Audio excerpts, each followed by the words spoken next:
Leaders, بزرگ, نوجوان, میں سب سے پہلے آپ کو اپنی حکومت کی پالیسی بتانا چاہتا ہوں. جو بھی کوئی حکومت ہوتی ہے اس کا کوئی نظریہ ہوتا ہے, اور وہ نظریہ اس کا روڈ میپ ہوتا ہے. یعنی نظریہ بتاتا ہے کہ وہ حکومت کس طرف جا رہی ہے. تو میں پہلے دن سے آپ کو بتا رہا ہوں کہ میرا نظریہ وہ ہے جو مدینہ کی ریاست جس اصولوں پہ کھڑی ہوئی تھی وہ ہے ہمارا نظریہ. جو ہمارے نبی صلی اللہ علیہ وسلم نے پہلی ایک اسلام کی ریاست بنائی تھی وہ ایک نظریے پہ بنی تھی. وہ نظریہ کیا ہے؟ وہ نظریہ یہ ہے کہ ایک ریاست کی ذمہ داری ہوتی ہے کہ وہ اپنے کمزور طبقے کو اوپر لے کے آئے. وہ کمزور طبقہ خود اوپر نہیں آ سکتا, اس کو مدد کی ضرورت ہوتی ہے. اور ریاست کی سب سے زیادہ ذمہ داری ہوتی ہے کہ اپنے کمزور لوگوں کو, جس طرح دنیا کی تاریخ کی پہلی فلاحی ریاست بنائی گئی مدینہ میں, کبھی دنیا میں کوئی سوچ نہیں تھی فلاحی ریاست کی. مدینہ کی ریاست میں انہوں نے ذمہ داری لی بیووں, یتیموں, معذوروں, بوڑھوں کو, غریبوں کو. اور دنیا کی تاریخ میں اس طرح کا انقلاب آیا ہی نہیں کہ وہ لوگ جن کی کوئی حیثیت ہی نہیں تھی وہ انہوں نے دنیا کی امامت کی کئی سو سال تک. تو یہ ہمارا ملک بھی جو ہمارے علامہ اقبال اور قائد اعظم کی سوچ تھی وہی تھی اسلامی فلاحی ریاست. تو جب یہ آپ میرا نظریہ دیکھتے ہیں تو آپ کو سمجھ آ جاتی ہے کہ ہم کس راستے پر نکل رہے ہیں. ہماری یہ کوشش ہے کہ جو ہمارے کمزور طبقہ ہے ہم اس کو اوپر اٹھائیں. گورنمنٹ کی ساری پالیسیز وہ ہوں کمزور طبقے کو اوپر لانے کے لیے. اور جب آپ کمزور طبقے کی بات کرتے ہیں تو آپ وہ علاقوں کی بات کرتے ہیں جو پیچھے رہ جاتے ہیں. جب ملک میں ترقی ہوتی ہے تو جو ترقی ہونی چاہیے وہ سب کو اوپر اٹھانے کے لیے ہونی چاہیے. یہ نہیں کہ ایک علاقہ اوپر چلا جائے اور باقی ملک پیچھے رہ جائے. لہٰذا میرا بڑا واضح موقف ہے قبائلی علاقے کے اوپر, بلوچستان پہ. اور کئی ہماری ڈسٹرکٹس ہیں پنجاب میں, مثلا ڈی جی خان, میاں والی, یہ سب پیچھے رہ گئے ہیں. سندھ کے کئی علاقے اندرون سندھ میں پیچھے رہ گئے ہیں. تو لہٰذا جو علاقے سب سے پیچھے رہ گئے ہیں ان میں قبائلی علاقہ سب سے نمایاں ہے. کیونکہ جو سسٹم بنا تھا قبائلی علاقے کا, قبائلی علاقہ کا اسپیشل سٹیٹس تھا. پاکستان کے صرف 44 قانون قبائلی علاقوں میں لاگو تھے.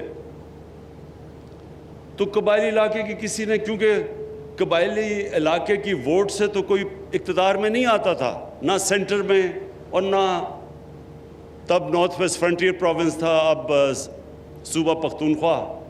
اس میں تو اس کو قبائلی علاقے کی ووٹ کی ضرورت نہیں تھی. تو جس طرح سندھ کے اندر جو پارٹی اندرون سندھ سے آتی ہے وہ کراچی کے لیے کچھ نہیں کرتی. تو کراچی کے جو آج کل برے حالات ہیں اس لیے کہ جو پارٹی ووٹ لے کے آتی ہے وہ تو اندرون سندھ سے لے کے آتی ہے, تو ان کے لیے ڈیولپمنٹ کرتی ہے.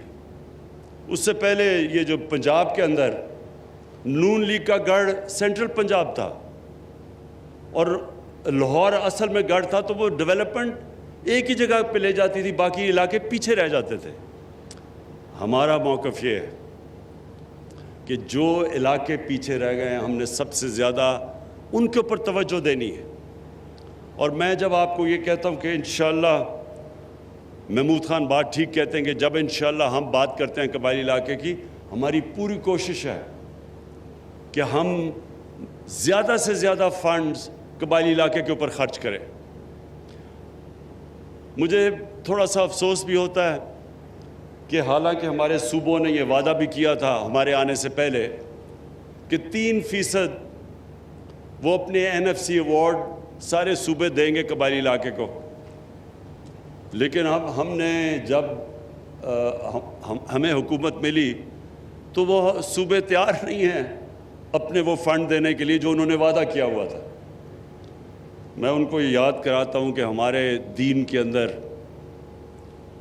قرآن کے اندر یہ بڑا واضح لکھا ہوا ہے کہ اپنے وعدوں کو پورا کرو.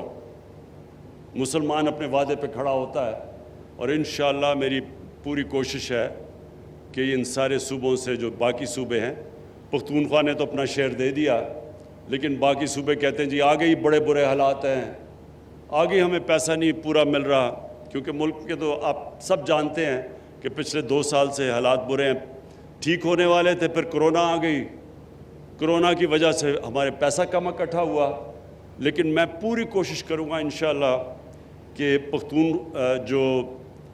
جو ہمارا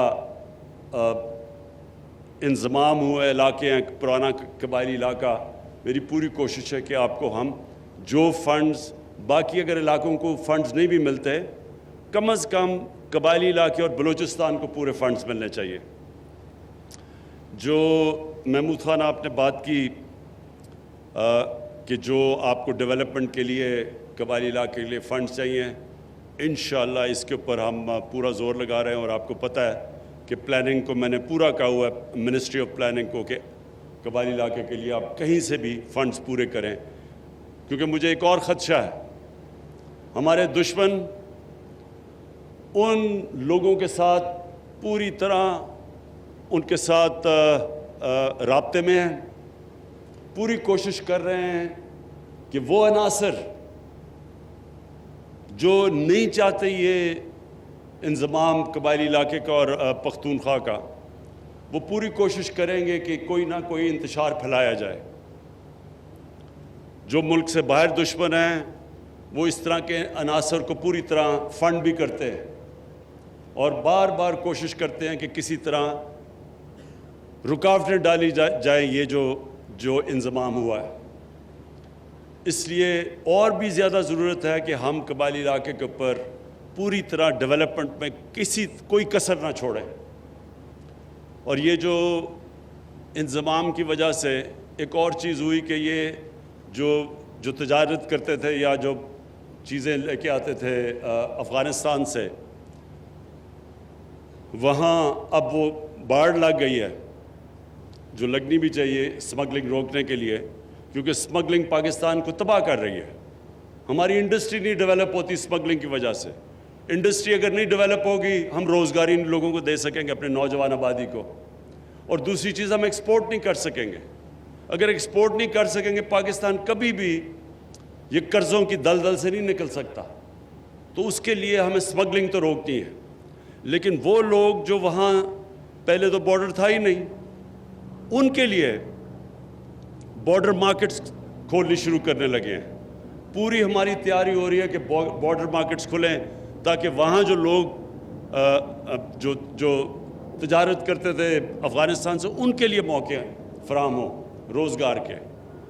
اور ایک اور بڑی خوشخبری ہے کہ افغانستان میں جو اب امن کی طرف ڈائلاگ شروع ہو گیا ہے طالبان کا اور افغان گورنمنٹ کا. ہم سب دعا کرتے ہیں کہ یہ کامیاب ہو جائے. ادھر بھی ہمیں خوف ہے کہ ایسے عناصر بیٹھے ہوئے ہیں، ایسے ملک جو نہیں چاہتے کہ یہ امن ہو افغانستان میں. اور ہم سب دعا کرتے ہیں کہ اگر افغانستان میں امن ہو جائے تو یہ سارا قبائلی علاقہ، اس سب میں ایک بہت بڑی تبدیلی آ جائے گی، کیونکہ تجارت شروع ہو جائے گی. یہاں سے سینٹرل ایشیا تک موقع ملے گا تجارت کرنے کا. تو وہ خوشحالی آئے گی جو ابھی تک بدقسمتی سے جب سے پاکستان بنا ہے قبائلی علاقے میں وہ خوشحالی نہیں آئی. اور اب انشاءاللہ اگر یہ جس طرف جا رہا ہے امن کا بات چیت، اور انشاءاللہ اگر یہ آگے بڑھتی ہے تو سارا قبائلی علاقہ سب میں بہت بڑی تبدیلی آئے گی تجارت کی وجہ سے. میں آخر میں